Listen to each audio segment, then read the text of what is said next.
If you wish to hear of days gone by, sit on this step of mine and lend your ears to the murmur of the rippling water.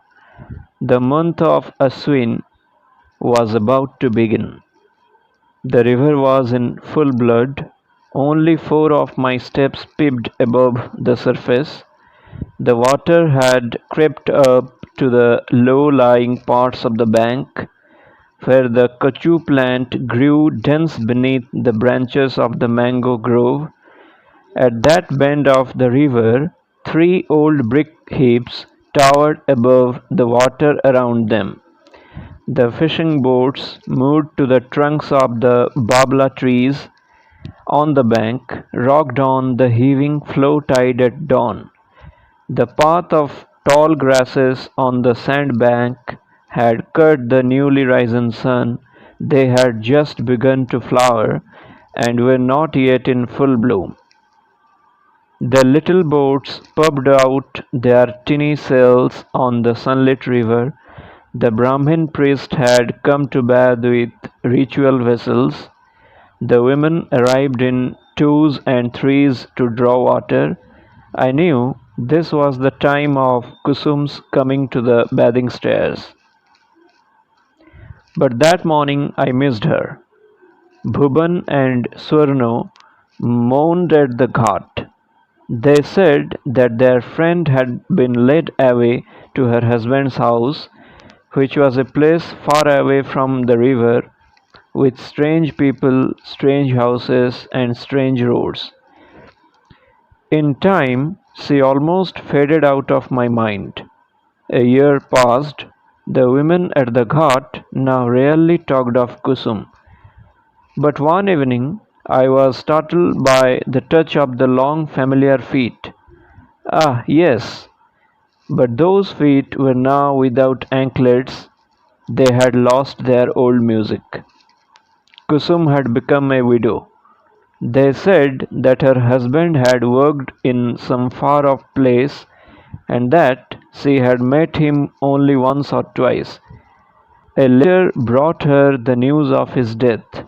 A widow at 8 years old, she had rubbed out the wife's red mark from her forehead, stripped off her bangles, and come back to her old home by the Ganges. But she found few of her old playmates there. Of them, Bhuban, Swarno, and Amala were married and gone away. Only Sarat remained, and she too, they said, would be wed in December next. As the Ganges rapidly grows to fullness with the coming of the rains, even so did Kusum day by day grow to the fullness of beauty and youth. But her dull-colored robe, her pensive face, and quiet manners drew a veil over her youth, and hid it from men's eyes as in a mist. 10 years slipped away, and none seemed to have noticed that Kusum had grown up. One morning such as this, at the end of a far-off September, a tall, young, fair-skinned sannyasi, coming I know not whence, took shelter in the Shiva temple in front of me. His arrival was noised abroad in the village. The women left their pitchers behind and crowded into the temple to bow to the holy man. The crowd increased day by day. The sannyasi's fame rapidly spread among the womankind.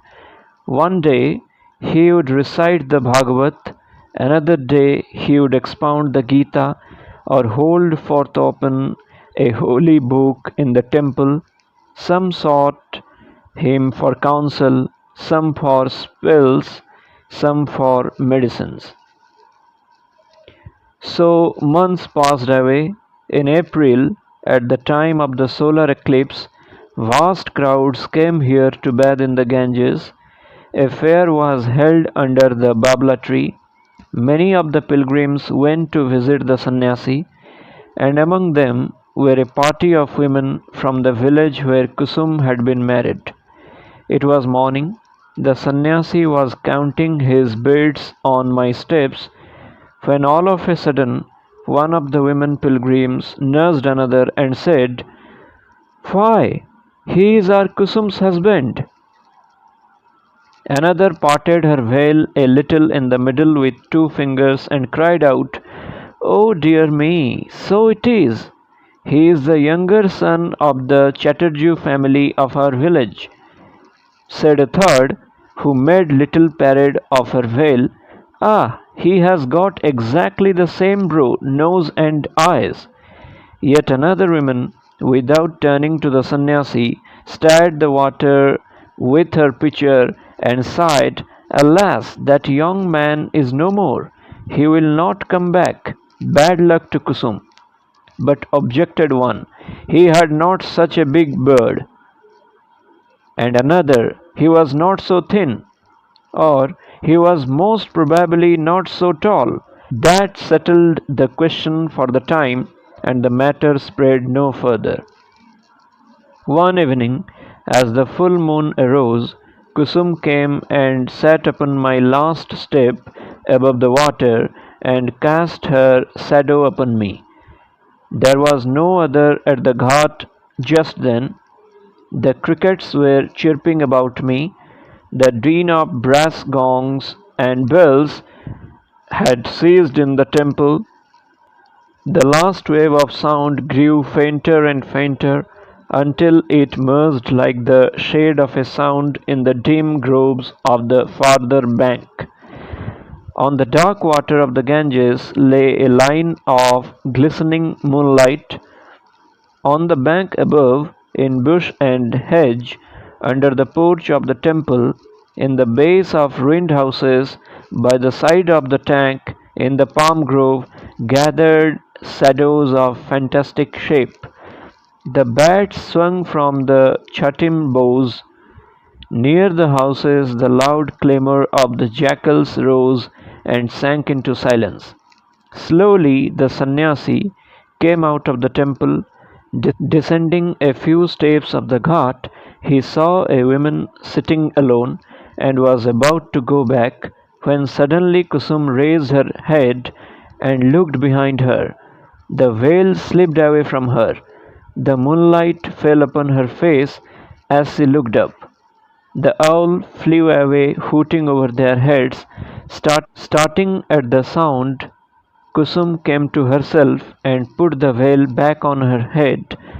Then she bowed low at the sannyasi's feet. He gave her blessing and asked, "Who are you?" She replied, "I am called Kusum." No other word was spoken that night.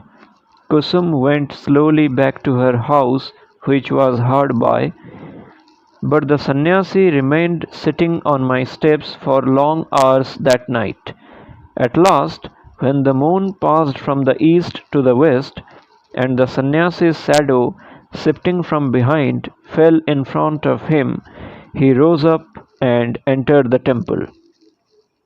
Henceforth, I saw Kusum come daily to bow at his feet. When he expounded the holy books, she stood in a corner listening to him. After finishing his morning service, he used to call her to himself and speak on religion. She could not have understood it all, but listening attentively in silence, she tried to understand it. As he directed her, so she acted implicitly. She daily served at the temple, ever alert in the god's worship, gathering flowers for the puja and drawing water from the Ganges to wash the temple floor. The winter was drawing to its close. We had cold winds, but now and then, in the evening, the warm spring breeze would blow unexpectedly from the south, the sky would lose its chilly aspect, pipes would sound, and music be heard in the village after a long silence. The boatmen would set their boats drifting down the current, stop rowing, and begin to sing the songs of Krishna. This was the season. Just then I began to miss Kusum. For some time she had given up visiting the temple, the ghat, or the sannyasi. What happened next I do not know, But after a while, the two met together on my steps one evening. With downcast looks, Kusum asked, Master, did you send for me? Yes, why do I not see you? Why have you grown neglectful of late in serving the gods? She kept silent. Tell me your thoughts without reserve. Half averting her face, she replied, I am a sinner, master, and hence I have failed in the worship. The sannyasi said, Kusum, I know there is unrest in your heart. She gave a slight start, and drawing the end of her sari over her face, she sat down on the step at the sannyasi's feet and wept. He moved a little away and said, Tell me what you have in your heart, and I shall show you the way to peace. She replied in a tone of unshaken faith, stopping now and then for words. If you bid me, I must speak out, but then I cannot explain it clearly. You, master, must have guessed it all. I adored one as a god. I worshipped him, and the bliss of that devotion filled my heart to fullness. But one night I dreamt that the lord of my heart was sitting in a garden somewhere, clasping my right hand in his left, and whispering to me of love. The whole scene did not appear to me at all strange. The dream vanished, but its hold on me remained. Next day, when I beheld him, he appeared in another light than before. That dream picture continued to haunt my mind. I fled far from him in fear, and the picture clung to me. Thenceforth my heart has known no peace, all has grown dark within me.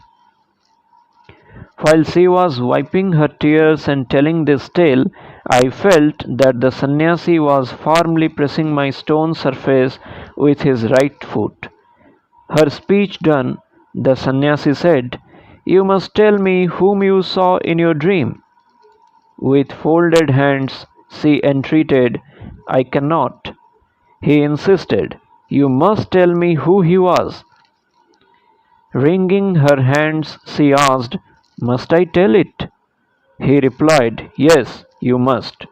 Then crying, You are he, master, she fell on her face on my stony bosom and sobbed.